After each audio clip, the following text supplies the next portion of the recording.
اعوذ باللہ من الشیطان الرجیم، بسم اللہ الرحمن الرحیم۔ آج اللہ تعالیٰ کے جس صفاتی نام کی یہاں حمد و ثنا بیان کی جائے گی وہ نام ہے السلام جل شانہ۔ اللہ تعالیٰ کا اسم صفاتی ہے سلام، سلامتی اور ہر آفت سے محفوظ، عیب اور گناہ سے پاک۔ اللہ تعالیٰ سلامتی کا خالق اور سلامتی دینے والا، سلامت رکھنے والا، سلامتی کی وعید سنانے والا، اسے جاری رکھنے والا اور اس کا حکم دینے والا۔ سلام یا سلامتی کے لیے عام معنوں میں یہی معنی ذہن میں آتے ہیں، لیکن جب یہی لفظ باری تعالیٰ کے اسم اور اس کی صفت کے طور پر بولا جاتا ہے تو ذات باری کی طرح اس کے معنی بھی لامحدود اور ازل سے ابد تک پر محیط ہوتے ہیں۔ انسان شکم مادر سے لے کر قبر اور اپنے آخری ٹھکانوں تک اسی سلامتی کا محتاج ہے، جو صرف اور صرف باری تعالیٰ کی صفت ہے اور اسی سے نصیب ہوتی ہے۔ بعض محققین نے اسلام کے معنی مسلم کے بھی لیے ہیں، یعنی وہ ذات جو قیامت تک اپنے بندوں پر سلامتی بھیج کر اور سلام بھیج کر ان کی عزت افزائی فرماتی رہے۔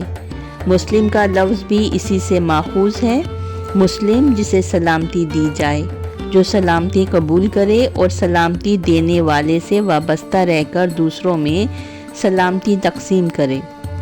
اسی لیے مسلمان کا نام ازل سے ہی مسلم ہے۔ ارشاد ربانی ہے، اللہ نے پہلے ہی تمہارا نام مسلم رکھا تھا اور اس قرآن میں بھی تمہارا یہی نام ہے، تاکہ رسول تم پر گواہ ہوں اور تم لوگوں پر گواہ۔ پس نماز قائم کرو، زکوٰۃ دو، اللہ سے وابستہ ہو جاؤ اور وہ تمہارا مولا ہے، بہت ہی اچھا مولا اور مددگار ہے۔ یعنی نماز کا قیام، زکوٰۃ کی ادائیگی، اللہ سے وابستگی اور اللہ کی مدد، سب کچھ اس کی عطا کردہ سلامتی سے ہی ہے۔ اگر وہ جو سلامتی کا خالق ہے سلامتی نہ بخشے تو انسان زندگی سے آخرت تک وحشت کے سوا کچھ بھی نہیں پا سکتا۔ زندگی کی وحشت، قبر کی وحشت، یوم حساب اور آخری ٹھکانے تک کی وحشت، الغرض کہ اللہ کی عطا کردہ سلامتی کے بغیر انسان ہر راحت اور سکون سے محروم ہے۔ زندگی کی وحشت اور بدنظمی کے سوا کچھ نہیں۔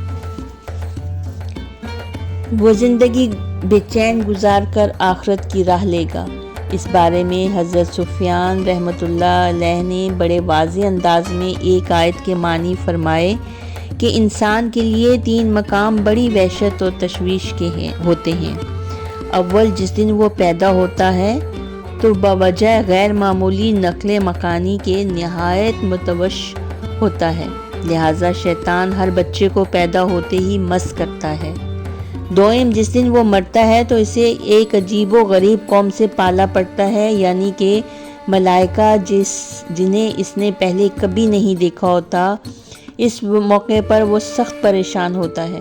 سوئم، جس دن اس کا حشر ہوگا، وہ وقت بھی نہایت اضطراب کا ہوگا۔ اللہ تعالیٰ نے حضرت یحییٰ علیہ السلام کی نسبت سے ان 3 مواقعوں پر ان آفات سے سلامت رکھنے کا ذکر فرماتے ہوئے قرآن پاک میں ارشاد فرمایا، جس کا ترجمہ ہے، اس پر سلام ہے جس دن وہ پیدا ہوا اور جس دن وہ مرے اور جس دن وہ زندہ کر کے اٹھایا جائے گا۔ انسان نفس کی قید اور دنیا کی برائیوں سے محفوظ نہیں رہ سکتا اگر اللہ تعالیٰ کی جانب سے اسے سلامتی کی وعید نصیب نہ ہو۔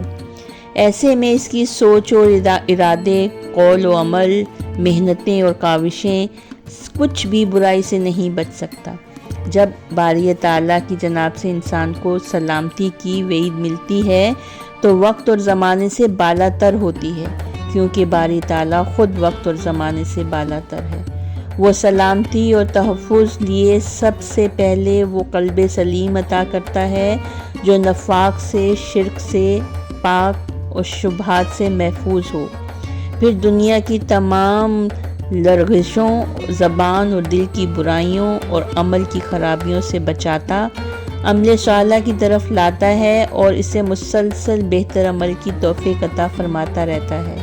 اسی لیے اسے مسلم کہا گیا ہے، اور قیامت تک دنیا میں آنے والے ہر مسلمان کا اور کسی دوسرے مذہب سے اسلام میں داخل ہونے والے ہر مسلمان کا نام مسلم ہے، اور اس کے لیے یہی احکامات ہیں اور اسی طرح سے سلامتی کی وعید ہے۔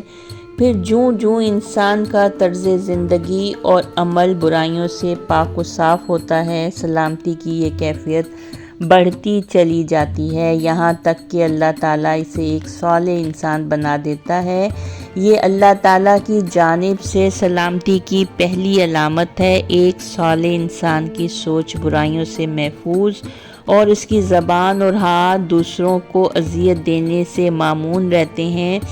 یہ ایک مسلمان کا سب سے بڑا وصف بتایا گیا ہے۔ حدیث شریف میں ارشاد فرمایا گیا ہے، تم اس وقت تک مومن نہیں ہو سکتے جب تک تمہاری زبان اور ہاتھ سے لوگ محفوظ نہ ہوں۔ اسی لیے مسلمانوں کو ملاقات کے وقت ایک دوسرے کو السلام علیکم کہنے کا حکم دیا گیا، یعنی سلامتی ہو تم پر۔ یہ ایک دوسرے تک سلامتی پہنچانے کا انداز ہے۔ جس کسی کو بھی سلام یا سلامتی کا پیغام دیا جاتا ہے، اس کے معنی یہ ہوتے ہیں کہ حال اور مستقبل میں تمہیں ہماری جانب سے کوئی تکلیف نہیں ہوگی، تم ہماری جانب سے محفوظ و مامون ہو، اور اللہ تم پر سلامتی بھیجے۔ سلام کرنے میں جانے پہچانے اور بیگانے اور شناسا اور اپنے یا غیر قریب والے یا دور والے، پسندیدہ اور ناپسندیدہ لوگوں کی کوئی تخصیص نہیں ہے۔ بس ہر مسلمان پر دوسرے مسلمان کو سلام کہنا فرض قرار دے دیا گیا ہے، اور انسانوں کو یہ سلام اللہ تعالیٰ کے لیے کیا جاتا ہے۔ اس حکم کے بعد صحابہ اکرام کا وتیرہ یہی تھا کہ وہ بازاروں میں گزرتے اور سر راہ چلتے ہوئے لوگوں کو بنا کسی شناسائی کے سلام کرتے تھے، اور سلام کے جملے جس قدر وسیع ہوتے اتنی ہی نیکیاں ان کے اعمال ناموں میں زیادہ سے زیادہ درج ہوتی تھیں۔ السلام علیکم کہنے والے کو باری تعالیٰ کی طرف سے 10 نیکیاں عطا ہوتی، السلام علیکم ورحمۃ اللہ کہنے والے کو 20 نیکیاں عطا ہوتی، اور السلام علیکم ورحمۃ اللہ وبرکاتہ کہنے والے کو 30 نیکیاں عطا ہوتی۔ سلام کرنے والوں کو سلام کا جواب بھی دینا اتنا ہی ضروری ہے جتنا کہ سلام کرنا۔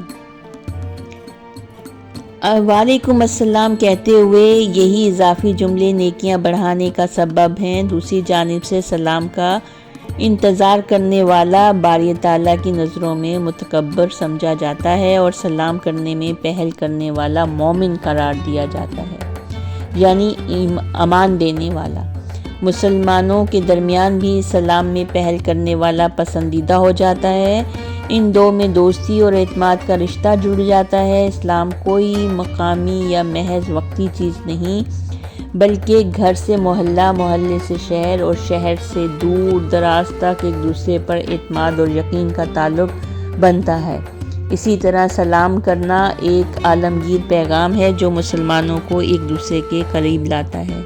اگر مسلمان اس حکم کی تعمیل کریں تو انہیں قریب لانے کے اور اتحاد کے رشتے میں جڑنے کے لیے کسی اور تحریک کی ضرورت نہیں رہ جاتی، کیونکہ عام مسلمانوں کے لیے سلام اور نبی صلی اللہ علیہ وآلہ وسلم کے لیے درود و سلام محبت کی علامت ہے۔ اللہ تعالیٰ خود اپنے آخری نبی سے محبت کرتا ہے، آپ کا ذکر بلند فرماتا ہے، اور اس کے اظہار کے لیے وہ خود ان پر سلامتی بھیجتا ہے۔ ملائکہ اللہ کے نبی صلی اللہ علیہ وآلہ وسلم سے محبت کرتے ہیں اور وہ ان پر سلام بھیجتے ہیں، لہٰذا اللہ تعالیٰ حکم دیتا ہے، اللہ اور اس کے ملائکہ نبی پر درود بھیجتے ہیں، تو اے ایمان والو تم بھی ان پر درود و سلام بھیجو۔ اس حکم کو سننے کے بعد صحابہ اکرام نے سوال کیا، یا رسول اللہ، سلام کا طریقہ تو ہمیں سکھا چکے، لیکن آپ کی ذات اقدس پر صلاۃ و سلام بھیجنے کا طریقہ کیا ہے؟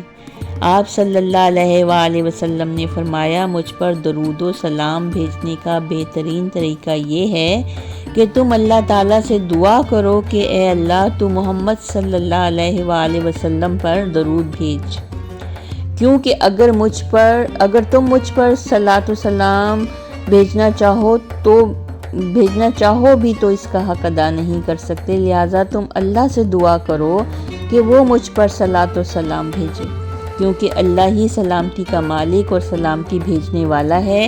انسان سلامتی بھیجنے کے قابل نہیں، خاص طور پر نبی صلی اللہ علیہ وآلہ وسلم کی ذات اقدس پر اللہ کے سوا کوئی سلامتی نہیں بھیج سکتا۔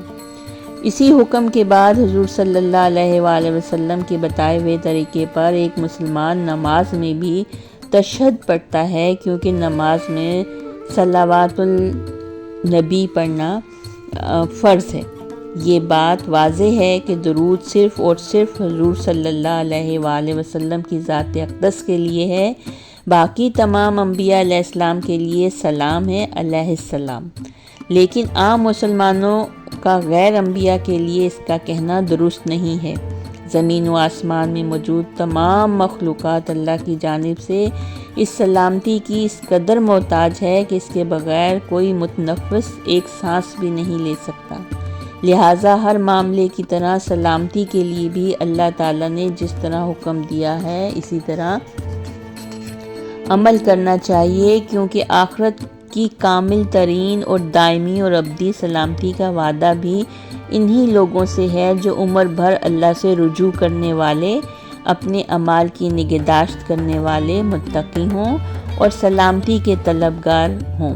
ارشاد ہوگا، جنت متقین کے قریب لائی جائے گی اور کچھ بھی دور نہ ہوگی۔ ارشاد ہوگا کہ یہ ہے وہ چیز جس کا تم سے وعدہ کیا جاتا تھا، ہر اس شخص کے لیے جو بہت رجوع کرنے والا اور بڑی نگہداشت کرنے والا تھا اور جو بے دیکھے ہی رحمان سے ڈرتا تھا، اور اب دل گرفتہ لیے ہوئے آیا ہے، داخل ہو جاؤ جنت میں سلامتی کے ساتھ۔ یہ آخری اور کامل ترین سلامتی ہوگی جو اللہ کی جانب سے انسان کو عطا کی جائے گی اور کبھی کم نہ ہوگی۔ وآخر دعوانا ان الحمد للہ رب العالمین۔